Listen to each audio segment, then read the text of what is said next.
Israel-Iran War News OIC condemns Israel's labeling of UNRWA as a terrorist organization.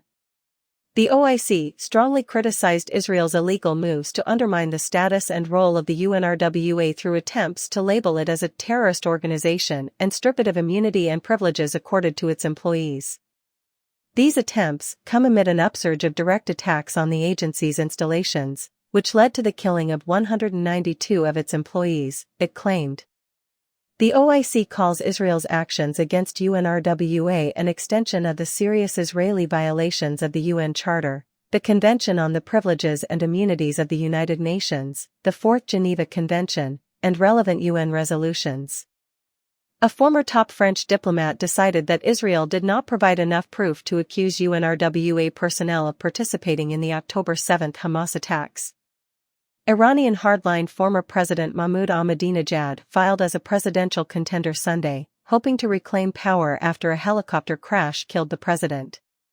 Registration by the populist previous leader pressures Supreme Leader Ali Khamenei. Ahmadinejad aggressively challenged the 85-year-old priest in office, and authorities blocked his 2021 run. The incendiary, Holocaust-questioning politician's return comes amid rising tensions between Iran and the West over Tehran's nuclear program, aiding Russia in its war on Ukraine, and crackdowns on opposition.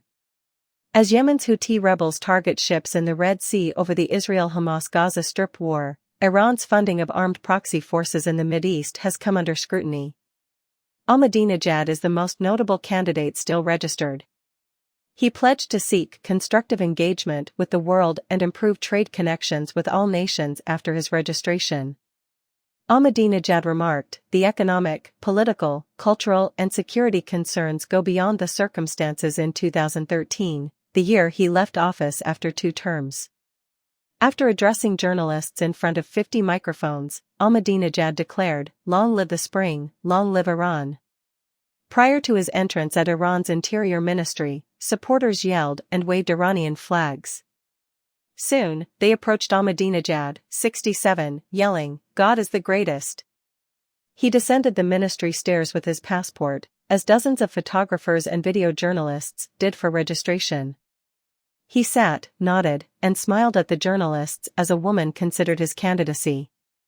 After registering, he was to speak. After a helicopter disaster in May killed Khamenei's hardline protege President Ebrahim Raisi and 7 others, an election is scheduled for June 28.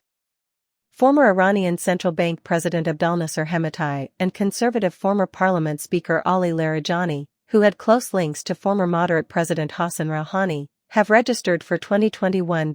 Who else will run is unknown. Since he has met with Khamenei, acting President Mohammad Mokber, a bureaucrat, may be the front-runner. Like Ahmadinejad, former reformist President Mohammad Khatami is a potential candidate, but his eligibility is uncertain. With the 5-day registration process ending on Tuesday, the Guardian Council should release its final candidate list within 10 days. That will shorten the 2-week campaign before the late June vote. Ahmadinejad served 2 4-year terms from 2005 until 2013. He was able to run again after 4 years out of office under Iranian law, but even hardliners still dislike him. His 2009 disputed re-election provoked large Green Movement protests and a brutal response that imprisoned thousands and murdered dozens. He was a parody of the Islamic Republic's worst trade abroad, doubting the Holocaust, saying Iran had no homosexual or lesbian inhabitants, and suggesting Iran could construct a nuclear weapon. However, his populist and home-building projects keep Ahmadinejad popular among the poor. He's expanded his profile on social media and written publicly publicized letters to foreign leaders since.